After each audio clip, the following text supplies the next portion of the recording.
El director le entregó mi proyecto a su hijo sin experiencia, pero cuando renuncié, los cimientos de la empresa comenzaron a desmoronarse semana tras semana.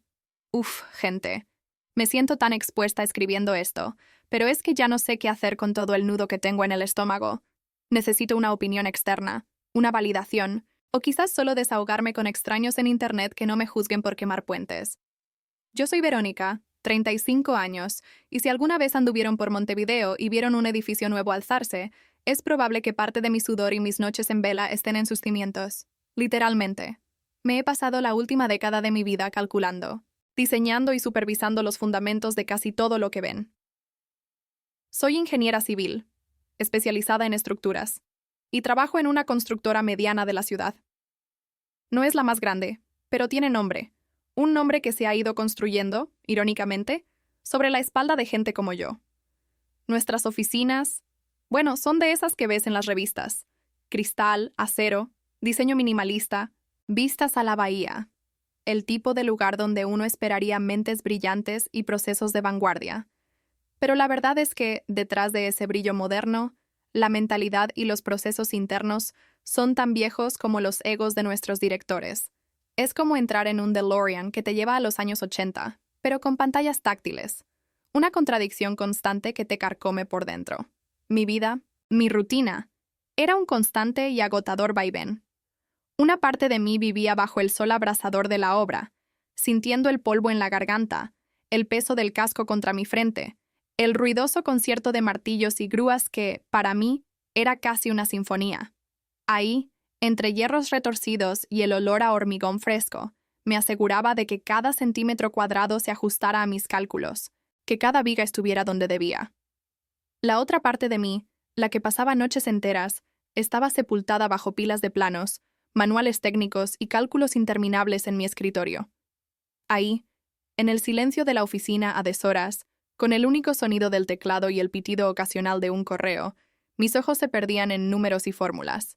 No había margen de error. Cero. Un pequeño fallo en un cálculo estructural puede significar una catástrofe, y eso es un peso que llevo conmigo en cada trazo, en cada firma. Es una responsabilidad que te consume, pero también te da un propósito inmenso. Mucha gente, la mayoría, cree que las empresas se sostienen por sus nombres rimbombantes, por la publicidad o por los apellidos de los dueños, esos que salen en las fotos de las revistas. Pero en nuestro rubro, y lo digo con la certeza que dan los años de experiencia, lo que realmente mantiene un edificio en pie, lo que le da solidez, lo que lo hace seguro, y por ende, lo que mantiene una empresa rentable, no es el marketing, es la firma. Es el criterio técnico. Es el conocimiento y la experiencia del ingeniero responsable. Yo era esa firma. Era la persona que ponía su reputación, su matrícula y su ética en cada papel, en cada proyecto. Y esa no es una responsabilidad que se pueda delegar a la ligera. Es mi identidad, mi valor intrínseco. Ok, volviendo a lo de la mentalidad vieja que les comentaba. En el fondo, siempre hubo una corriente subterránea de tradición en la empresa que chocaba frontalmente con cualquier atisbo de meritocracia. Era como un resfriado crónico que nadie terminaba de curar, solo se lo aguantaba. El director general, Álvaro, era el prototipo del jefe de la vieja escuela. Mucho apretón de manos, muchas comidas de negocios donde los acuerdos se cerraban con un brindis y una sonrisa, pero poca o nula comprensión real del trabajo técnico que nos mantenía a flote.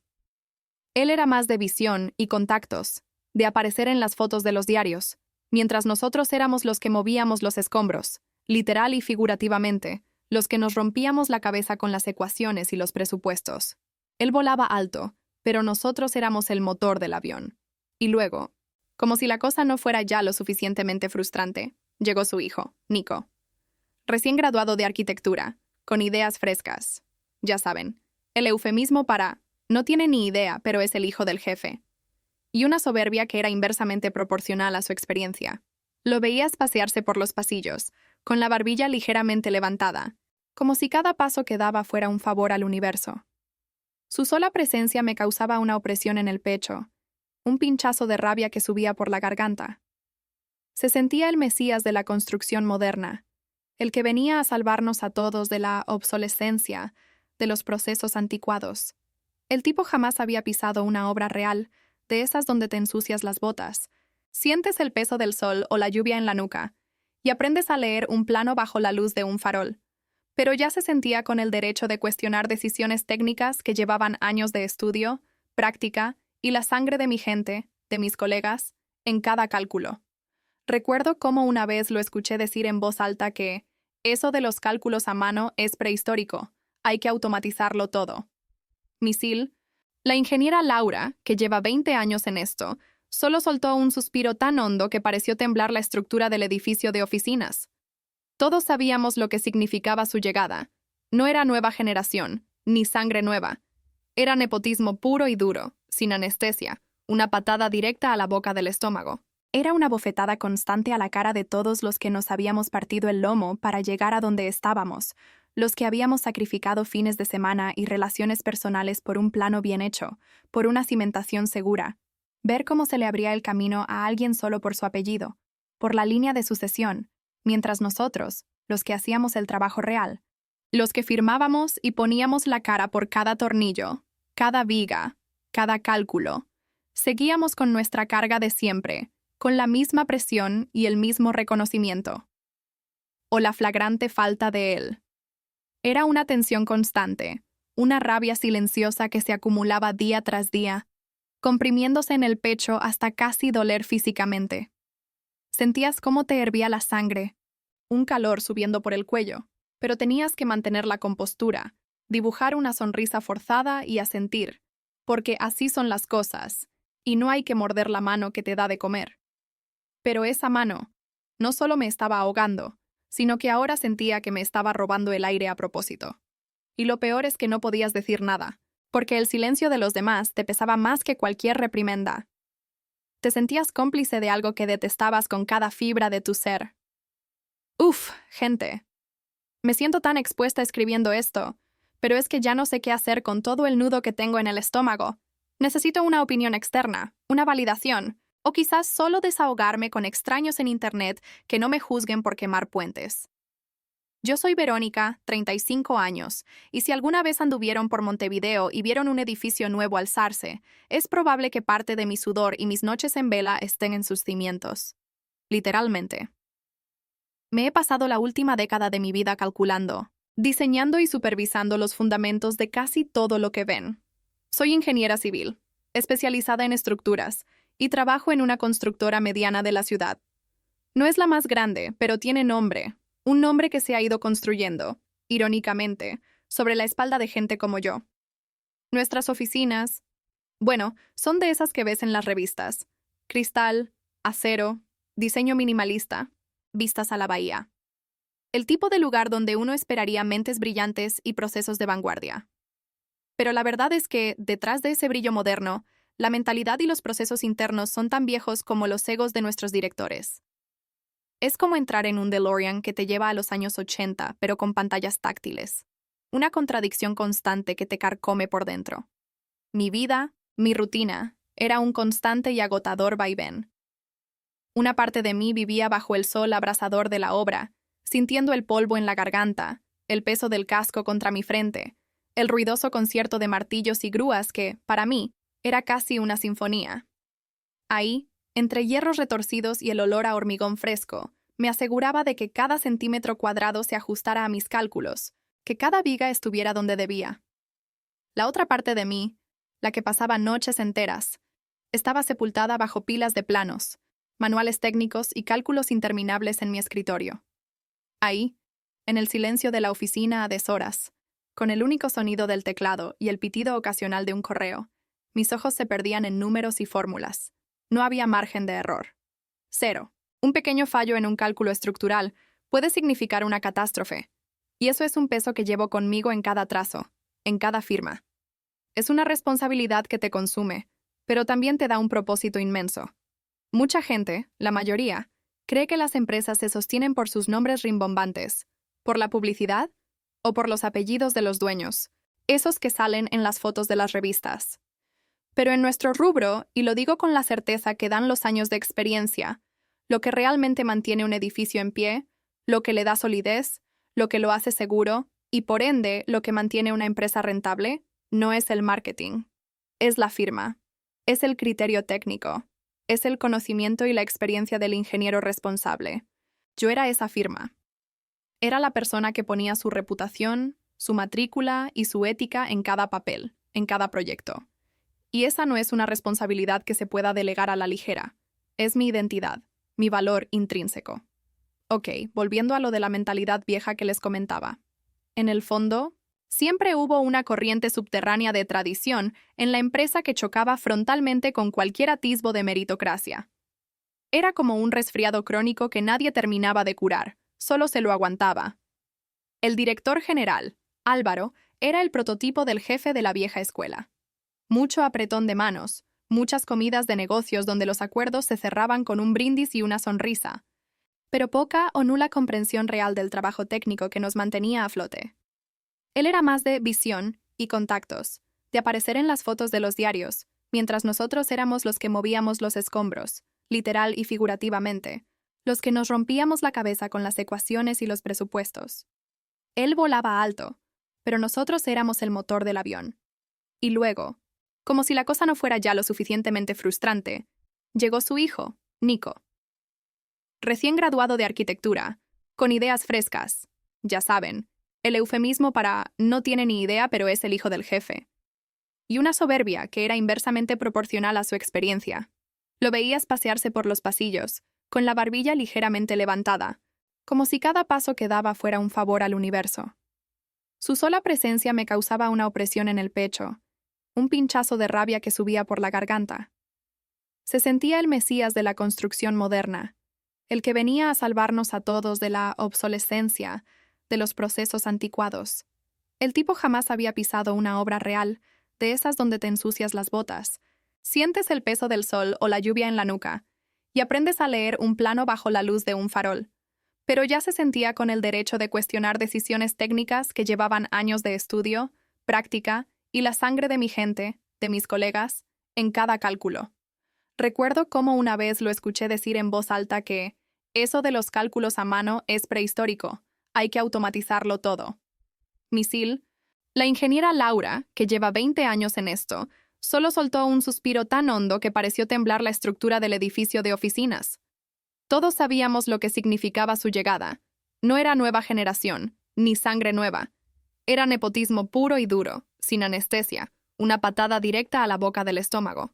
Era una bofetada constante a la cara de todos los que nos habíamos partido el lomo para llegar a donde estábamos, los que habíamos sacrificado fines de semana y relaciones personales por un plano bien hecho, por una cimentación segura.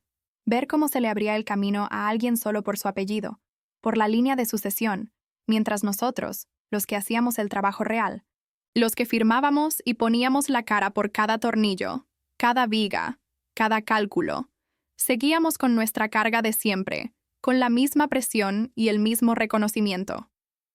O la flagrante falta de él. Era una tensión constante, una rabia silenciosa que se acumulaba día tras día, comprimiéndose en el pecho hasta casi doler físicamente. Sentías cómo te hervía la sangre, un calor subiendo por el cuello, pero tenías que mantener la compostura, dibujar una sonrisa forzada y asentir, porque así son las cosas, y no hay que morder la mano que te da de comer. Pero esa mano no solo me estaba ahogando, sino que ahora sentía que me estaba robando el aire a propósito. Y lo peor es que no podías decir nada, porque el silencio de los demás te pesaba más que cualquier reprimenda. Te sentías cómplice de algo que detestabas con cada fibra de tu ser. Capítulo 3. El incidente. La gota que colmó el vaso. Mi bebé. Entregado sin más. Durante un año entero, mi vida fue ese proyecto.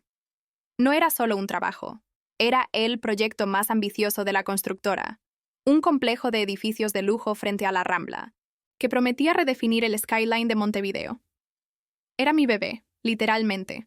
No de sangre, claro, pero sí de alma. Había vertido en él cada gramo de mi energía, cada rincón de mi intelecto, cada gota de mi sudor.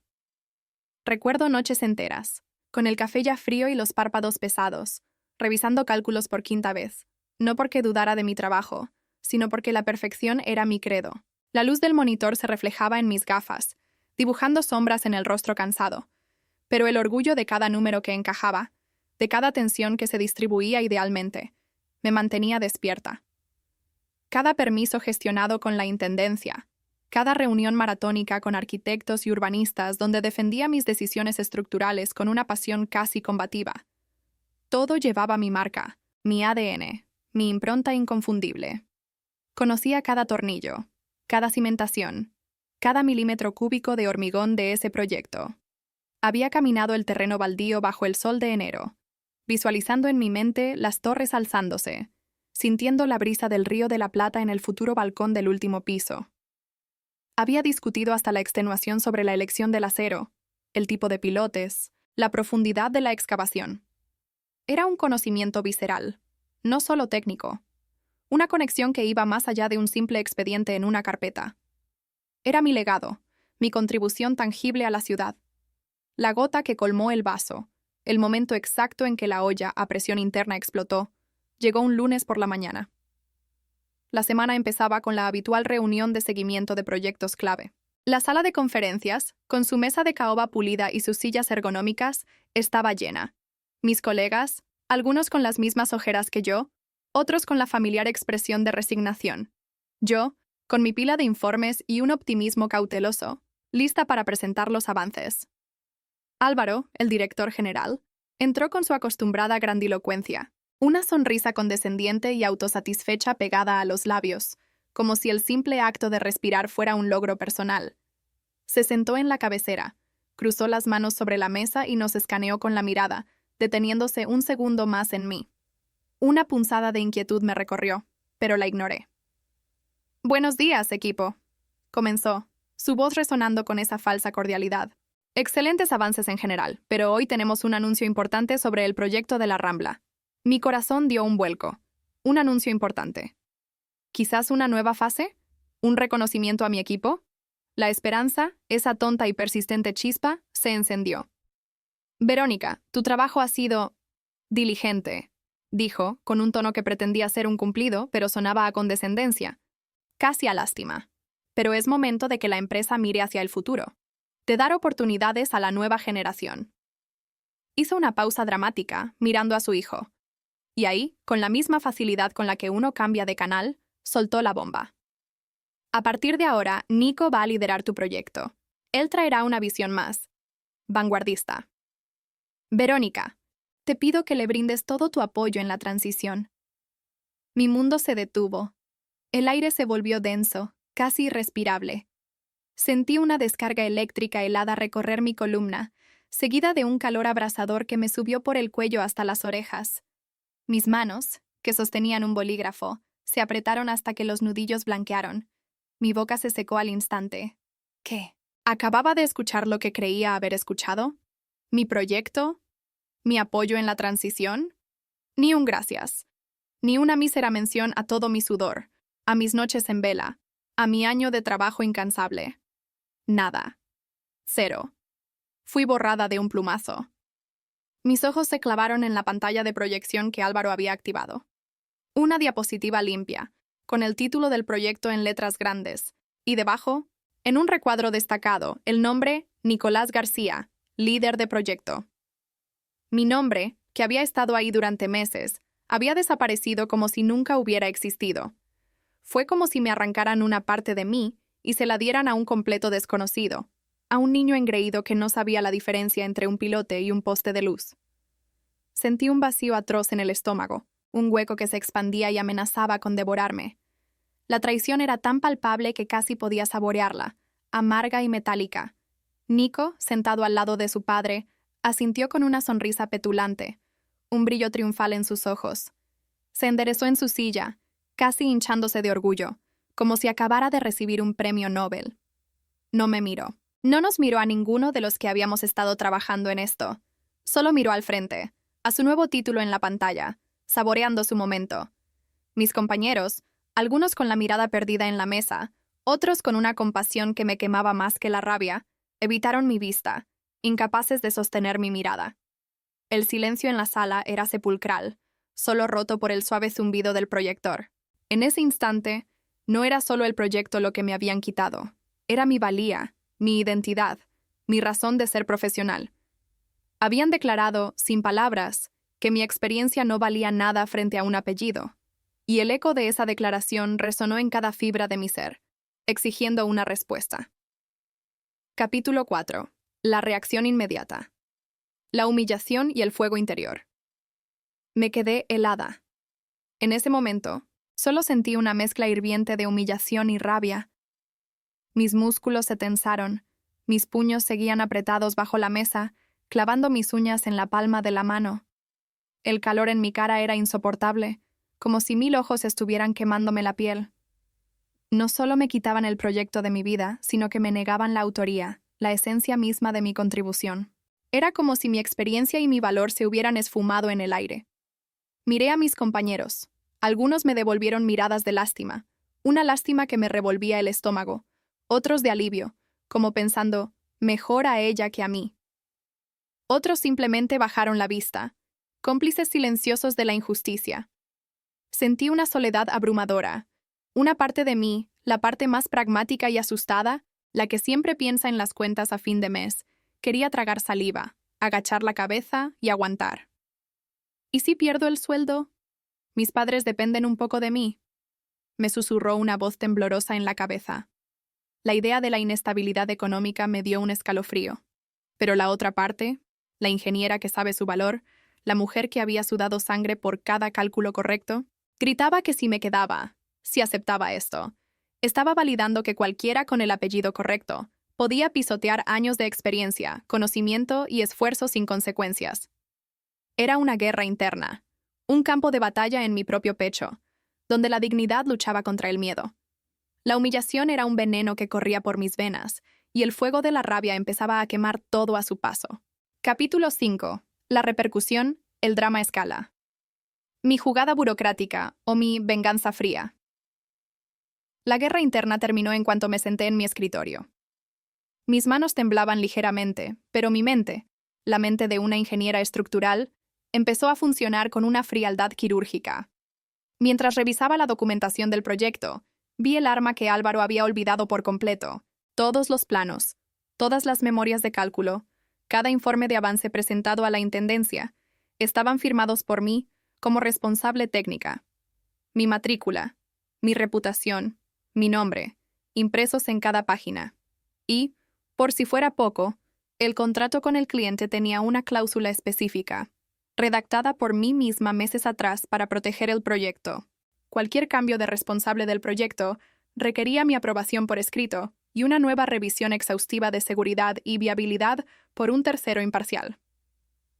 Ellos ya estaban anunciando a Nico como la cabeza del proyecto en redes sociales, en comunicados internos, sin haber movido un solo papel legal para formalizar ese cambio. Habían ignorado la burocracia, creyendo que su palabra bastaba. Ahí lo decidí. No iba a discutir, ni a gritar, ni a rogar. No iba a rebajarme a su nivel. Mi venganza sería fría, calculada, estructuralmente impecable. Pedí mis días pendientes de vacaciones. Ordené meticulosamente mis archivos digitales y físicos, dejando todo perfectamente documentado para quien viniera después. Y preparé una carta de renuncia con la precisión de un cálculo de cargas. Mi corazón latía con fuerza, pero mis manos eran firmes. Antes de entregarla, envié un correo formal al cliente principal del proyecto y a la intendencia, la entidad reguladora. Era simple, directo, sin una pizca de agresión, sin un ápice de emoción. Informaba mi renuncia irrevocable a partir de la fecha. Dejaba constancia de que, a partir de ese momento, no me hacía responsable de futuras modificaciones o decisiones técnicas relacionadas con el proyecto, y pedía que, por procedimiento, se asignara un nuevo responsable técnico habilitado y se reabriera la revisión de los cálculos y planos por parte de la Intendencia, dada la magnitud y complejidad de la obra.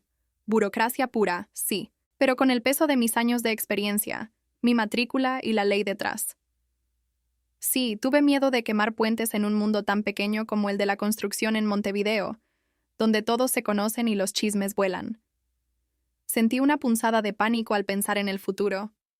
Pero cuando vi a Nico pasearse por la oficina dando órdenes sobre mi proyecto como si yo nunca hubiera existido, con esa insolencia que me hacía hervir la sangre, supe que ya estaba quemada desde el momento en que aceptara el abuso. La humillación era un fuego que me consumía por dentro, y esta era mi única salida. Capítulo 6. La reflexión y la duda. El silencio que precedió a la tormenta. La primera semana después de mi renuncia fue tensa. El silencio era ensordecedor, roto solo por el pitido ocasional de un correo en mi bandeja personal, que ya no era de la empresa. Me preguntaba si había exagerado, si mi plan era demasiado arriesgado, si había sido impulsiva. La incertidumbre me carcomía. Dormía mal, dándole vueltas a las posibles repercusiones. ¿Había actuado con demasiada soberbia? Mi orgullo me había cegado. La preocupación por el futuro se mezclaba con la satisfacción de haber actuado, creando un cóctel agridulce en mi estómago. Pero luego, el primer signo. El teléfono sonó. Era un contacto en el cliente, la voz un poco nerviosa, un tono inusualmente formal. Habían recibido mi inocente notificación y querían una reunión urgente con el director de mi antigua empresa. Verónica, ¿es cierto que te fuiste? ¿Y que Nico asume tu proyecto? La pregunta sonó a un eco de mi correo. Habían recibido mi inocente notificación y querían conocer al nuevo responsable técnico. Nico. El flamante líder. Nico, por supuesto, no podía firmar nada. No estaba habilitado legalmente para proyectos de esa envergadura y no tenía mi especialidad ni mi conocimiento profundo del proyecto. El cliente, con el semblante serio, dejó claro en la reunión que me contaron. Si cambian al responsable sin las garantías adecuadas, tendremos que revisar el contrato, incluyendo penalidades significativas. En ese momento, una pequeña pero significativa parte de mí se sintió reivindicada. Una chispa de satisfacción se encendió en mi pecho, mitigando un poco el nudo de ansiedad. Me di cuenta de que no era tan prescindible como Álvaro creía. Pero la tormenta real, la que yo había desatado con mis correos meticulosamente redactados, aún no había llegado. Era solo el preludio. Capítulo 7. El estado actual y la pregunta final. El edificio de papel se desmorona. La tormenta llegó con fuerza, como una ola gigante en la Rambla, mientras el cliente apretaba con las penalidades. La intendencia citó a la empresa. Los cambios para modernizar, que Nico había estado metiendo en los planos, sin mi supervisión ni mi firma, no cumplían las normas sísmicas. Sin mi firma ni mis correcciones, los planos quedaron observados y la obra se detuvo indefinidamente. Cada semana parada eran miles de dólares perdidos, multas y penalidades que se acumulaban como ladrillos en un muro. El proyecto estrella se convirtió en un agujero negro financiero y de reputación, y entonces la llamada. Álvaro, con una voz extrañamente suave, casi suplicante, me dijo: «Verónica, podríamos hablar de que vuelvas. Al menos para destrabar esto. Estamos en una situación muy complicada». La satisfacción fue casi obscena. Una sonrisa se dibujó en mis labios, una sonrisa que no había sentido en mucho tiempo. Yo ya estaba trabajando en otra firma, que, por una curiosa ironía del destino, se quedó con un proyecto millonario que el cliente anterior les había quitado a ellos. La vida tiene estas vueltas, ¿no? La empresa de Álvaro empezó a desmoronarse poco a poco. Perdieron el proyecto estrella. Varios técnicos, al ver que podían ser reemplazados por parientes sin pena ni gloria, se fueron buscando empresas que valoraran la meritocracia. El prestigio de la constructora cayó en picada cuando se supo que sus planos habían sido observados por negligencia. Por primera vez, vi desde fuera cómo el edificio de papel que habían construido alrededor del apellido del director se venía abajo, viga a viga, cimiento a cimiento. Aprendí una lección invaluable. Mi valor no estaba en que ellos me dieran la oportunidad de trabajar, sino en todo lo que yo sabía, en todo lo que mi firma representaba. Me quitaron el proyecto, pero al irme, les quité algo mucho más importante: la ilusión de que cualquier hijo de papá puede sostener una estructura que nunca aprendió a calcular. Ahora, mi nueva empresa está en crecimiento y estoy feliz. Miro el río desde mi nueva oficina y sé que hice lo correcto, pero no puedo evitar preguntarme: ¿fui la idiota por detonar todo o hice lo correcto al no permitir que pisotearan mi experiencia y mi valor? ¿Aita por mi venganza fría? Gente. Me siento tan expuesta escribiendo esto, pero es que ya no sé qué hacer con todo el nudo que tengo en el estómago. Necesito una opinión externa, una validación, o quizás solo desahogarme con extraños en Internet que no me juzguen por quemar puentes. Yo soy Verónica, 35 años, y si alguna vez anduvieron por Montevideo y vieron un edificio nuevo alzarse, es probable que parte de mi sudor y mis noches en vela estén en sus cimientos. literalmente. Me he pasado la última década de mi vida calculando, diseñando y supervisando los fundamentos de casi todo lo que ven. Soy ingeniera civil, especializada en estructuras, y trabajo en una constructora mediana de la ciudad. No es la más grande, pero tiene nombre. Un nombre que se ha ido construyendo, irónicamente, sobre la espalda de gente como yo. Nuestras oficinas, bueno, son de esas que ves en las revistas. Cristal, acero, diseño minimalista, vistas a la bahía. El tipo de lugar donde uno esperaría mentes brillantes y procesos de vanguardia. Pero la verdad es que, detrás de ese brillo moderno, la mentalidad y los procesos internos son tan viejos como los egos de nuestros directores. Es como entrar en un DeLorean que te lleva a los años 80, pero con pantallas táctiles. Una contradicción constante que te carcome por dentro. Mi vida, mi rutina, era un constante y agotador vaivén. Una parte de mí vivía bajo el sol abrasador de la obra, sintiendo el polvo en la garganta, el peso del casco contra mi frente, el ruidoso concierto de martillos y grúas que, para mí, era casi una sinfonía. Ahí, entre hierros retorcidos y el olor a hormigón fresco, me aseguraba de que cada centímetro cuadrado se ajustara a mis cálculos, que cada viga estuviera donde debía.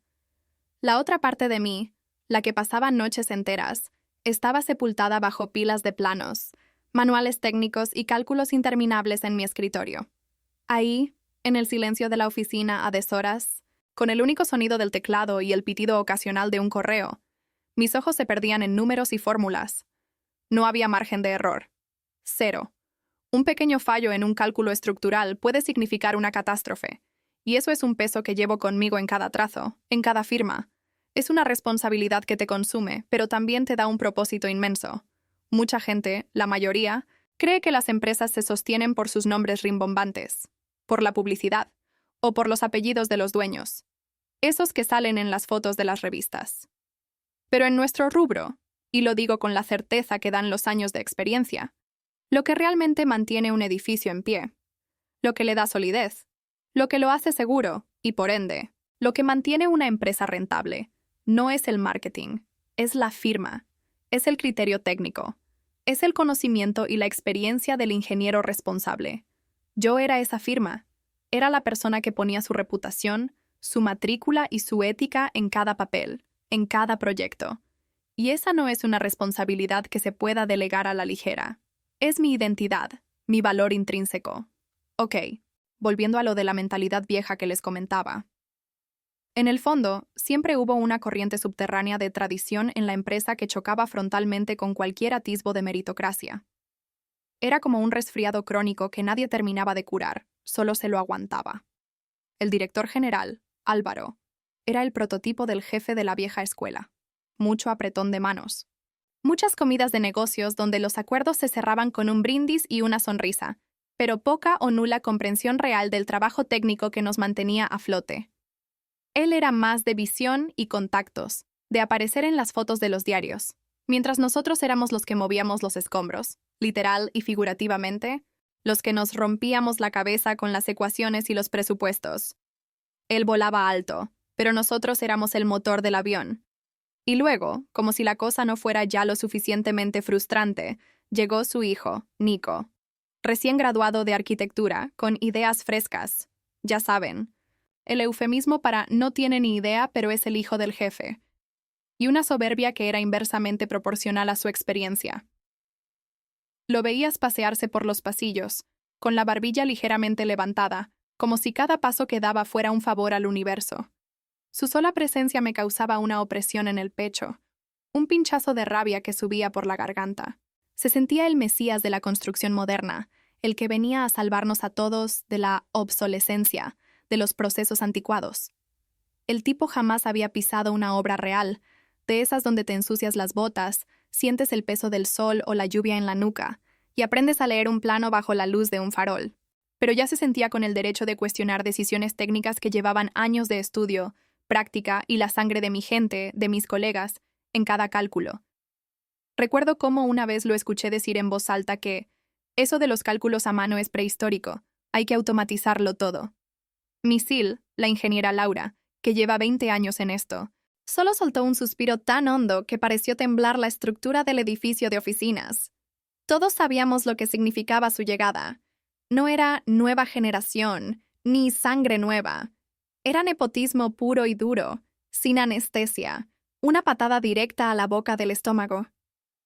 Era una bofetada constante a la cara de todos los que nos habíamos partido el lomo para llegar a donde estábamos. Los que habíamos sacrificado fines de semana y relaciones personales por un plano bien hecho, por una cimentación segura. Ver cómo se le abría el camino a alguien solo por su apellido, por la línea de sucesión, mientras nosotros, los que hacíamos el trabajo real, los que firmábamos y poníamos la cara por cada tornillo, cada viga, cada cálculo, seguíamos con nuestra carga de siempre, con la misma presión y el mismo reconocimiento. O la flagrante falta de él. Era una tensión constante, una rabia silenciosa que se acumulaba día tras día, comprimiéndose en el pecho hasta casi doler físicamente. Sentías cómo te hervía la sangre, un calor subiendo por el cuello, pero tenías que mantener la compostura, dibujar una sonrisa forzada y asentir, porque así son las cosas, y no hay que morder la mano que te da de comer. Pero esa mano no solo me estaba ahogando, sino que ahora sentía que me estaba robando el aire a propósito. Y lo peor es que no podías decir nada, porque el silencio de los demás te pesaba más que cualquier reprimenda. Te sentías cómplice de algo que detestabas con cada fibra de tu ser. Capítulo 3. El incidente. La gota que colmó el vaso. Mi bebé, entregado sin más. Durante un año entero, mi vida fue ese proyecto. No era solo un trabajo. Era el proyecto más ambicioso de la constructora, un complejo de edificios de lujo frente a la Rambla que prometía redefinir el skyline de Montevideo. Era mi bebé, literalmente. No de sangre, claro, pero sí de alma. Había vertido en él cada gramo de mi energía, cada rincón de mi intelecto, cada gota de mi sudor. Recuerdo noches enteras, con el café ya frío y los párpados pesados, revisando cálculos por quinta vez, no porque dudara de mi trabajo, sino porque la perfección era mi credo.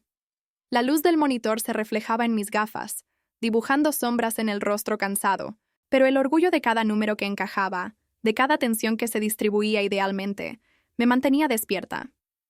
Cada permiso gestionado con la intendencia, cada reunión maratónica con arquitectos y urbanistas, donde defendía mis decisiones estructurales con una pasión casi combativa. Todo llevaba mi marca, mi ADN, mi impronta inconfundible. Conocía cada tornillo, cada cimentación, cada milímetro cúbico de hormigón de ese proyecto. Había caminado el terreno baldío bajo el sol de enero, visualizando en mi mente las torres alzándose, sintiendo la brisa del Río de la Plata en el futuro balcón del último piso. Había discutido hasta la extenuación sobre la elección del acero, el tipo de pilotes, la profundidad de la excavación. Era un conocimiento visceral, no solo técnico, una conexión que iba más allá de un simple expediente en una carpeta. Era mi legado, mi contribución tangible a la ciudad. La gota que colmó el vaso, el momento exacto en que la olla a presión interna explotó, llegó un lunes por la mañana. La semana empezaba con la habitual reunión de seguimiento de proyectos clave. La sala de conferencias, con su mesa de caoba pulida y sus sillas ergonómicas, estaba llena. Mis colegas, algunos con las mismas ojeras que yo, otros con la familiar expresión de resignación. Yo, con mi pila de informes y un optimismo cauteloso, lista para presentar los avances. Álvaro, el director general, entró con su acostumbrada grandilocuencia, una sonrisa condescendiente y autosatisfecha pegada a los labios, como si el simple acto de respirar fuera un logro personal. Se sentó en la cabecera, cruzó las manos sobre la mesa y nos escaneó con la mirada, deteniéndose un segundo más en mí. Una punzada de inquietud me recorrió, pero la ignoré. «Buenos días, equipo», comenzó, su voz resonando con esa falsa cordialidad. «Excelentes avances en general, pero hoy tenemos un anuncio importante sobre el proyecto de la Rambla». Mi corazón dio un vuelco. «¿Un anuncio importante? ¿Quizás una nueva fase? ¿Un reconocimiento a mi equipo?» La esperanza, esa tonta y persistente chispa, se encendió. «Verónica, tu trabajo ha sido diligente», dijo, con un tono que pretendía ser un cumplido, pero sonaba a condescendencia, casi a lástima. «Pero es momento de que la empresa mire hacia el futuro. de dar oportunidades a la nueva generación. Hizo una pausa dramática, mirando a su hijo. Y ahí, con la misma facilidad con la que uno cambia de canal, soltó la bomba. A partir de ahora, Nico va a liderar tu proyecto. Él traerá una visión más vanguardista. Verónica, te pido que le brindes todo tu apoyo en la transición. Mi mundo se detuvo. El aire se volvió denso, casi irrespirable. Sentí una descarga eléctrica helada recorrer mi columna, seguida de un calor abrasador que me subió por el cuello hasta las orejas. Mis manos, que sostenían un bolígrafo, se apretaron hasta que los nudillos blanquearon. Mi boca se secó al instante. ¿Qué? ¿Acababa de escuchar lo que creía haber escuchado? ¿Mi proyecto? ¿Mi apoyo en la transición? Ni un gracias. Ni una mísera mención a todo mi sudor, a mis noches en vela, a mi año de trabajo incansable. Nada. Cero. Fui borrada de un plumazo. Mis ojos se clavaron en la pantalla de proyección que Álvaro había activado. Una diapositiva limpia, con el título del proyecto en letras grandes y, debajo, en un recuadro destacado, el nombre Nicolás García, líder de proyecto. Mi nombre, que había estado ahí durante meses, había desaparecido como si nunca hubiera existido. Fue como si me arrancaran una parte de mí y se la dieran a un completo desconocido, a un niño engreído que no sabía la diferencia entre un pilote y un poste de luz. Sentí un vacío atroz en el estómago, un hueco que se expandía y amenazaba con devorarme. La traición era tan palpable que casi podía saborearla, amarga y metálica. Nico, sentado al lado de su padre, asintió con una sonrisa petulante, un brillo triunfal en sus ojos. Se enderezó en su silla, casi hinchándose de orgullo, como si acabara de recibir un premio Nobel. No me miró. No nos miró a ninguno de los que habíamos estado trabajando en esto. Solo miró al frente, a su nuevo título en la pantalla, saboreando su momento. Mis compañeros, algunos con la mirada perdida en la mesa, otros con una compasión que me quemaba más que la rabia, evitaron mi vista, incapaces de sostener mi mirada. El silencio en la sala era sepulcral, solo roto por el suave zumbido del proyector. En ese instante, no era solo el proyecto lo que me habían quitado. Era mi valía, mi identidad, mi razón de ser profesional. Habían declarado, sin palabras, que mi experiencia no valía nada frente a un apellido. Y el eco de esa declaración resonó en cada fibra de mi ser, exigiendo una respuesta. Capítulo 4. La reacción inmediata. La humillación y el fuego interior. Me quedé helada. La voz de Álvaro, esa que acababa de pronunciar mi sentencia, parecía venir de un túnel lejano, distorsionada y hueca. Mis ojos se fijaron en la pantalla, en la diapositiva que mostraba el nombre de Nico y mi propio nombre. El que había encabezado ese proyecto durante 12 meses, había sido borrado sin dejar rastro. Fue como si un puño invisible me golpeara el plexo solar, dejándome sin aire. El mundo se tiñó de un gris opaco por un instante. Sentí un frío glacial recorrer mi espalda, un escalofrío que no era de temperatura, sino de puro shock. Mis músculos se tensaron hasta el punto del dolor. Cada fibra de mi cuerpo se puso en guardia. Los puños, que ya tenía apretados bajo la mesa, se cerraron aún más, clavando mis uñas en la palma de la mano con una fuerza que me dejó marcas rojizas. El calor en mi cara era insoportable, como si 1000 ojos estuvieran quemándome la piel, y sentí que las sienes me palpitaban con una fuerza inusitada. «Verónica, ¿está todo claro?» La voz de Álvaro, esta vez más cerca, me sacó de mi estupor. Él me miró con una ceja levantada, una expresión que pretendía ser de preocupación, pero que leía como un desafío. Nico, a su lado, no pudo contener una sonrisa de suficiencia, apenas un tic en la comisura de sus labios. Pero lo vi y sentí cómo la rabia, hasta entonces contenida, empezaba a burbujear en mi estómago, subiendo por mi esófago como lava. «Clarísimo, Álvaro». Logré articular, mi voz sonando extraña, más aguda de lo habitual, casi metálica. Evité su mirada. No quería darle la satisfacción de verme derrumbada. Mi vista se dirigió a mis informes, apilados frente a mí, como si fueran mi único ancla en ese mar de humillación. No solo me quitaban el proyecto de mi vida, mi bebé, como lo llamaba en la intimidad, sino que me negaban la autoría, la esencia misma de mi contribución. Era como si mi experiencia, mi valor, Mi década de esfuerzo se hubieran esfumado en el aire con un chasquido de dedos de Álvaro. Me sentí despojada, invisible, como un fantasma en mi propia vida profesional. Miré a mis compañeros, buscando un atisbo de apoyo, una señal de que alguien más compartía mi indignación. Algunos me devolvieron miradas de lástima, una lástima que me revolvía el estómago porque implicaba que me veían como una víctima indefensa. Otros, los más jóvenes o los más cínicos, me miraron con un disimulado alivio, como pensando mejor a ella que a mí. Uno de ellos, Martín, un colega con el que había compartido muchas horas de trabajo, apartó la mirada rápidamente, su rostro contrayéndose en una mueca de incomodidad.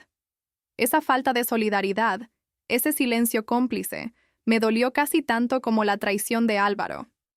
Otros simplemente bajaron la vista a sus papeles, al café o al suelo, incapaces de sostener mi mirada, cómplices silenciosos de la injusticia que se estaba cometiendo. Sentí una soledad abrumadora, como si de repente la sala se hubiera vaciado y yo estuviera sola en medio de un desierto. Bien, entonces, Nico, por favor, acompáñame a mi oficina para que podamos repasar los próximos pasos, dijo Álvaro, levantándose y haciendo un gesto a su hijo. Nico se levantó con una agilidad casi insolente, recogiendo apenas una tablet, sin siquiera mirar hacia mis papeles, o hacia mí. Era como si yo no existiera. La puerta se cerró tras ellos, dejando un eco hueco en la sala. El resto de la reunión transcurrió en una bruma. No recuerdo qué se dijo, qué se presentó. Mi mente estaba en otro lado, en una guerra interna, un campo de batalla en mi propio pecho. Una parte de mí, la parte más pragmática y asustada, la que siempre piensa en las cuentas a fin de mes, en las responsabilidades, quería tragar saliva, agachar la cabeza y aguantar. ¿Y si pierdo el sueldo? Mis padres dependen un poco de mí, de mi estabilidad. ¿Y si no encuentro otro trabajo tan bueno en el mercado? La construcción en Montevideo no es tan grande, me susurró una voz temblorosa en la cabeza. Una voz que sonaba a mi madre preocupada.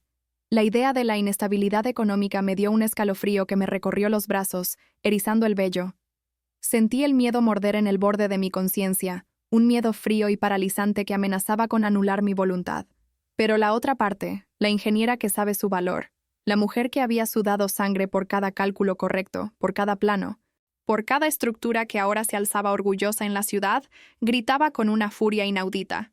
No, si te quedas, si aceptas esto, estás validando que cualquiera con el apellido correcto puede pisotear años de experiencia, conocimiento y esfuerzo sin consecuencias. Era la voz de mi ética, de mi dignidad profesional, de mi autoestima herida. ¿Qué mensaje le daría a mis colegas? ¿Qué me diría a mí misma cada mañana al mirarme al espejo? La humillación era un veneno que corría por mis venas, y el fuego de la rabia, lejos de apagarse, empezaba a arder con más fuerza, quemando todo a su paso. Di sol. La guerra interna terminó en cuanto me senté en mi escritorio.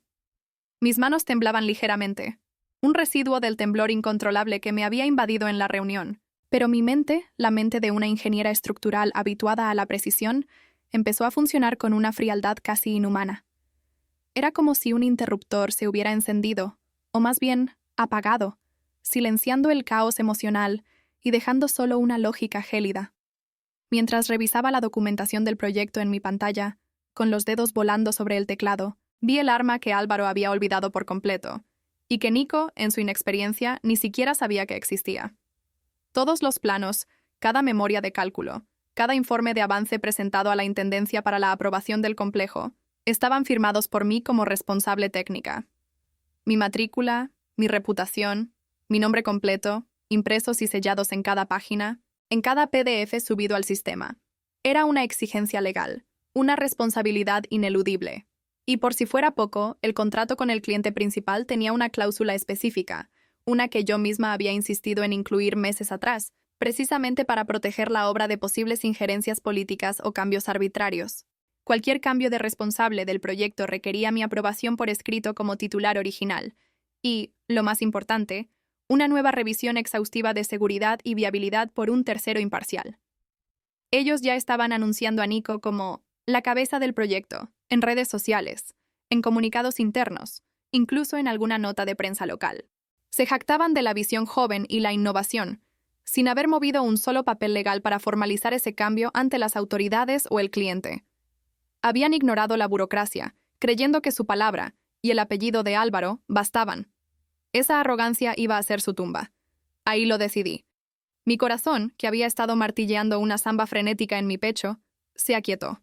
No iba a discutir, ni a gritar, ni a rogar. No iba a rebajarme a su nivel, ni a ofrecerles el espectáculo de mi rabia. Mi venganza sería fría, calculada, estructuralmente impecable y silenciosa.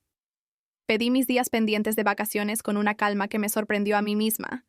Ordené meticulosamente mis archivos digitales y físicos, dejando todo perfectamente documentado para quien viniera después. Una cortesía profesional, sí, pero también una forma de dejarles claro que mi ausencia sería un vacío imposible de llenar. Luego, con la precisión de un cálculo de cargas, preparé una carta de renuncia. Era formal, concisa, sin una sola queja o reproche. Mi corazón latía con fuerza, un redoble sordo y poderoso, pero mis manos eran firmes. Antes de entregarla a Recursos Humanos, envié 2 correos electrónicos. Uno, al cliente principal del proyecto. El otro, a la Intendencia, la entidad reguladora que debía velar por la seguridad de las construcciones. El texto era simple, directo, sin una pizca de agresión, sin un ápice de emoción. Informaba mi renuncia irrevocable a partir de la fecha.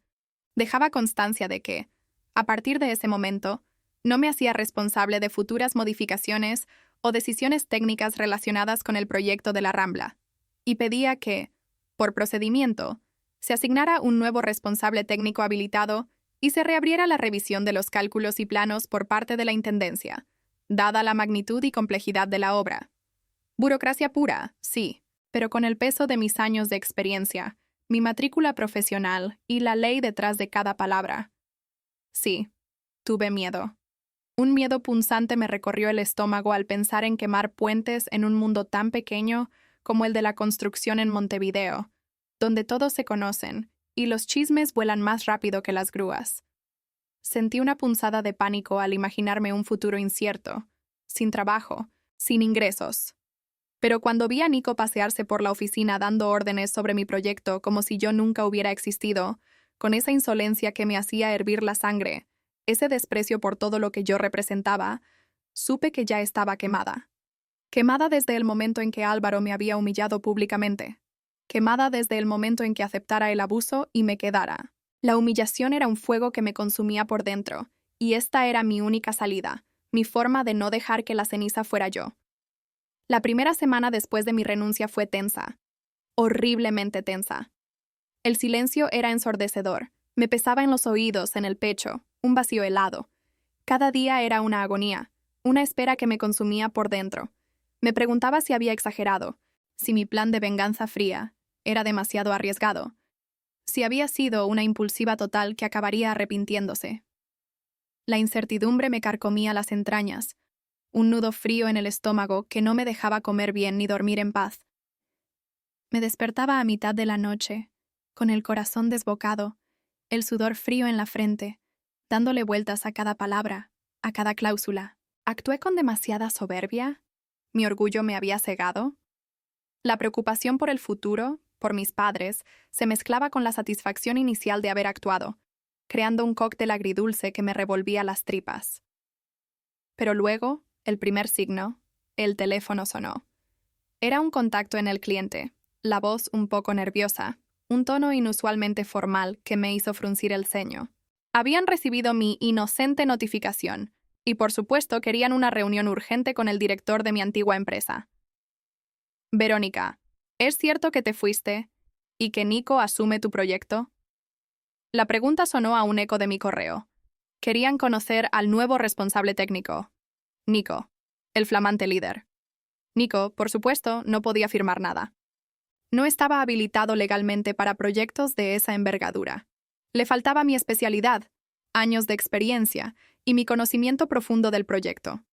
Era un arquitecto, sí, pero no un ingeniero estructural con años de cancha. El cliente, con el semblante serio, dejó claro en la reunión que me contaron. Si cambian al responsable sin las garantías adecuadas, sin una firma habilitada legalmente, tendremos que revisar el contrato, incluyendo penalidades significativas.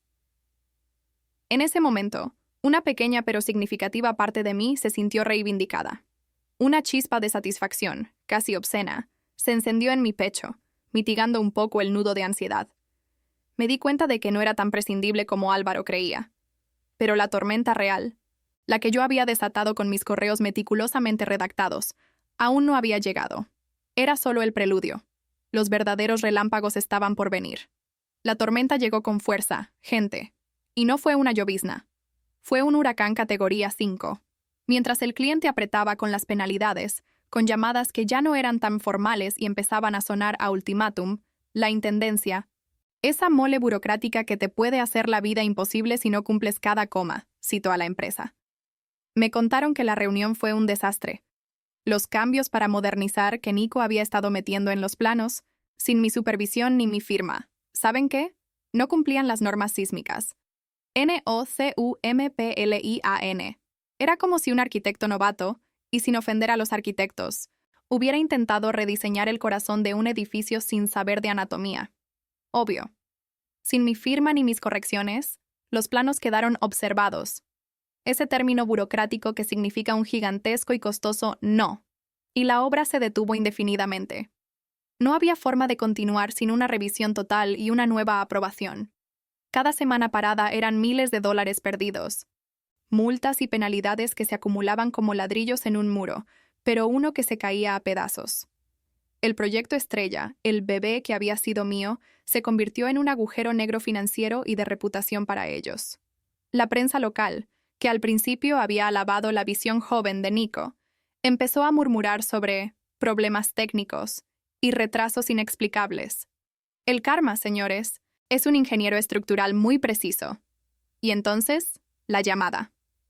Mi teléfono sonó una tarde. Un número desconocido. Dudé en contestar, pero algo me impulsó. Era Álvaro. Su voz, esa que siempre había sido tan grandilocuente y llena de sí misma, ahora sonaba extrañamente suave, casi suplicante. Era la voz de un hombre desesperado, no la de un director general. «Verónica», dijo, con un tono que no le había escuchado en años. «Podríamos hablar de que vuelvas. Al menos para destrabar esto. Estamos en una situación muy complicada». Uf, gente. Sentí una satisfacción casi obscena. Una sonrisa se dibujó en mis labios. Una sonrisa que no había sentido en mucho, mucho tiempo. No era una sonrisa de victoria cruel, sino de pura reivindicación. Era la respuesta a ese vacío atroz que sentí cuando me quitaron el proyecto. Le dije, con la misma voz tranquila que él había usado. «Álvaro, ya estoy trabajando en otra firma». La ironía fue brutal. Mi nueva empresa, por esas vueltas que da la vida, se quedó con un proyecto millonario que a ellos, los de Álvaro, les había quitado el cliente anterior. La vida tiene estas vueltas, ¿no? La empresa de Álvaro empezó a desmoronarse poco a poco. Perdieron el proyecto estrella, claro. Pero lo peor fue el efecto dominó. Varios técnicos, al ver que podían ser reemplazados por parientes sin pena ni gloria, sin ninguna consecuencia para la gerencia, se fueron buscando empresas que valoraran la meritocracia. Mi salida fue la chispa, pero la gasolina ya estaba ahí. El prestigio de la constructora cayó en picada cuando se supo que sus planos habían sido observados por negligencia, por no cumplir los estándares. Por primera vez, vi desde fuera cómo el edificio de papel que habían construido alrededor del apellido del director se venía abajo, viga a viga, cimiento a cimiento. Era como ver un time-lapse de un derrumbe, pero en cámara lenta y con consecuencias muy reales. Aprendí una lección invaluable. Mi valor no estaba en que ellos me dieran la oportunidad de trabajar, como si fuera un favor. Mi valor estaba en todo lo que yo sabía, en todo lo que mi firma representaba. Me quitaron el proyecto, sí, pero al irme les quité algo mucho más importante. La ilusión de que cualquier hijo de papá puede sostener una estructura que nunca aprendió a calcular. Les demostré que la meritocracia no es una opción, es la base. Ahora, mi nueva empresa está en crecimiento. Estoy feliz.